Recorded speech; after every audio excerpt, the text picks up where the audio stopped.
Deadpool was created in 1991 by Rob Liefeld and Fabian Nicieza for Marvel Comics, and he was basically a shameless rip-off of Deathstroke from DC Comics and was just a mercenary with Wolverine-esque healing abilities. Despite a few guest appearances during the 90s, Deadpool did not gain his trademark characteristics of breaking the fourth wall, pop culture references, and an unorthodox sense of humour until writer Joe Kelly started writing for the character in his first solo series in 1997. Since then, he's become a fan favourite, a cosplay staple, and his popularity warranted a movie appearance in 2009's X-Men Origins Wolverine, where he was portrayed by Ryan Reynolds. But as we all know, that didn't pan out so well, and 7 years later, we're seeing something pretty unique. We've seen comic book reboots before, but this could be the first time in the mainstream that we have seen the same actor get another chance at portraying the same character in a rebooted universe, thanks to the events of X-Men Days of Future Past. A lot of that is due to the quote-unquote leaked CGI test footage that got the internet buzzing and the wheels in motion in 2014. But a character like Deadpool can thrive in small doses like a 20-page comic book or a 3-minute piece of test footage. Can the character sustain a feature-length movie, and can Ryan Reynolds do justice to the character the second time around? In the X-Men universe, Wade Wilson is a mercenary and an ex-soldier who falls in love with escort Vanessa Carlyle. However, he is soon diagnosed with multiple organ cancer, and in his desperation for a cure, leaves Vanessa to undergo an experiment to cure his cancer. However, instead, he's tortured by mutant Ajax in order to trigger his dormant mutant's gene. His healing factor is eventually activated, but his torture seriously deforms and mutates his appearance. He escapes and goes on a revenge quest to find Ajax and force him to fix his deformity as the costumed hero Deadpool. The story is incredibly simple and basic, so in order to compensate for this, the movie opens in medias res with Deadpool tracking down Ajax in the same manner the leaked test footage portrayed from 2014. This plays into the idea of Deadpool, the character, being a narrator for the benefit of the audience and having fun with the idea, but it also makes a very simple revenge narrative feel more engaging, whilst opening the movie with a bang and giving the audience what they want immediately, and then stopping for a few minutes to catch their breath. I'm also assuming that it was done for another very important but unspoken reason. Deadpool only tends to work in small doses. By having the writers and the editors give us 10-minute bursts of Deadpool thanks to the format of an unchronological movie, it means that he can come and go at the correct intervals to prevent him from becoming grating, while also reminding the audience that there is a human story at play here. Superhero movies have had decent romances before, like Sam Raimi's Spider-Man, to a point, and the Iron Man movies sometimes, but surprisingly enough, Deadpool may be the best attempt at a romance in a genre superhero movie to date. Ryan Reynolds may be an improv expert, but when he's paired with Morena Baccarin as Vanessa, he meets his match, and the two are so extreme and so unconventional that they complement each other perfectly well. The two have real chemistry, a unique and endearing dynamic, and their hobbies in the bedroom I couldn't possibly comment. It's because this relationship works so well that you do get invested in Wade Wilson's struggle to get a cure so he can be with her again, and it makes you care about the stakes at play. Even though Deadpool isn't fighting to save the world, you still consider the stakes to be important,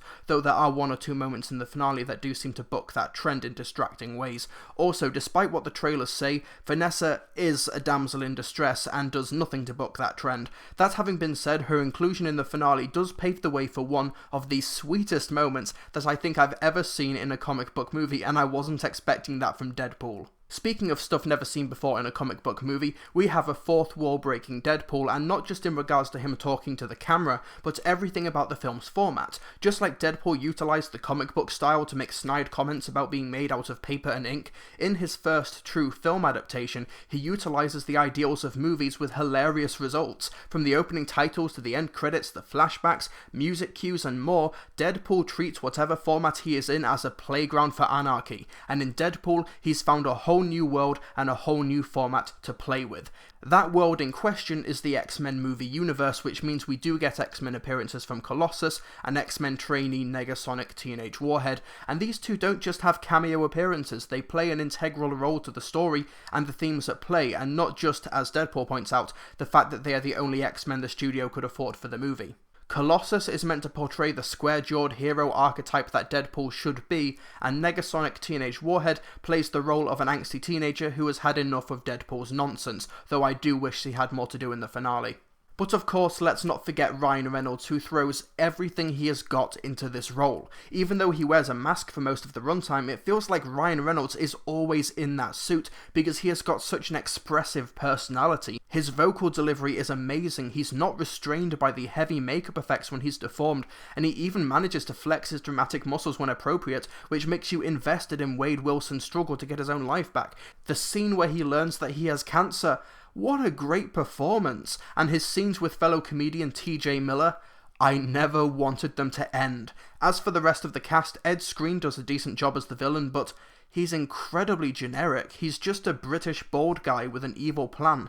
And that's as far as it goes. The opening credits do poke fun at that, but it's hard to tell if he's like this to conform to genre cliches, or because the writers are just lazy. Just because you poke fun at a bland villain doesn't stop them from being bland. Gina Carano is on the same page as the super strong Angel Dust, though she does get a great one-on-one fight with Colossus, and while Leslie Uggams is briefly funny as Blind Al, the film goes for the easy jokes and she really doesn't have much to do. But it's easy to ignore these faults in the moment because Deadpool moves at such a brisk pace and the jokes come thick and fast.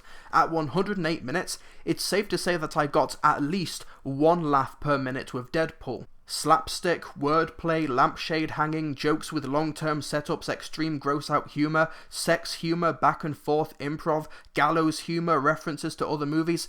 Bring your joke bingo card to the cinema with you folks, because with Deadpool, you'll get a full house. Naturally, with so many jokes, not all of them hit, but the ratio of hit to miss is definitely in the movie's favour. And it also works as a straight-up action flick as well. This movie definitely earns its 15 certificate with its brutal violence and extreme gore, unlike the similarly rated Pride and Prejudice and Zombies. Limbs go flying, decapitations are plentiful, Deadpool gets torn apart frequently, hardly anyone is exempt from a brutal beatdown, and there were even one or two moments where my jaw dropped at some of the sublime choreography. I don't even want to describe the violence that takes place in Deadpool because it's something worth seeing for yourself and being surprised by. Director Tim Miller was the creator of the 2014 test footage that was quote-unquote leaked, and with Deadpool, he makes his proper directorial debut, and when it comes to the action, the editing, the set pieces, you would think that Deadpool was directed by a seasoned pro. Some of the conversation sequences are staged rather awkwardly, but Deadpool visually delivers on almost every other front. It's not a massive movie with a $58 million budget, but it proves that you can make great-looking, action-packed spectacles without breaking the bank, and I applaud the entire production for that. The soundtrack and music choices were inspired. Junkie XL's score is a great combination of hard rock, punk, pop, and a few orchestrations thrown in. It's a kitchen sink approach to music, but it kinda works because it seems to reflect the fractured mind of a character like Deadpool. The makeup effects are strong, particularly on Wade Wilson's deformed face, and while there are only a handful of locations, the movie does get great mileage out of them, so you never feel the restraint. So after all of that, here's my conclusion. Deadpool is exactly what fans want from the character, and I applaud the creative team's efforts to not just make a balls-to-the-wall comedy, but to also make an endearing and plausible romance, as well as some human drama that gets you invested in all of Deadpool's shenanigans. It's hardly Schindler's List, don't get me wrong, but it grounds the story and makes it feel a lot more than the simple revenge movie it actually is. This is a career-defining film for Ryan Reynolds, and while a lot of the other cast members seem to fall to the wayside and naturally not every joke lands as it should, this is a movie that is pure, unadulterated anti-PC fun that definitely ain't for kids. I give Deadpool 4 stars out of 5. Oh yeah, and stay through the credits. We can't allow this, Deadpool. I don't have time for your X-Men bullshit, Colossus. Besides, nobody's getting hurt.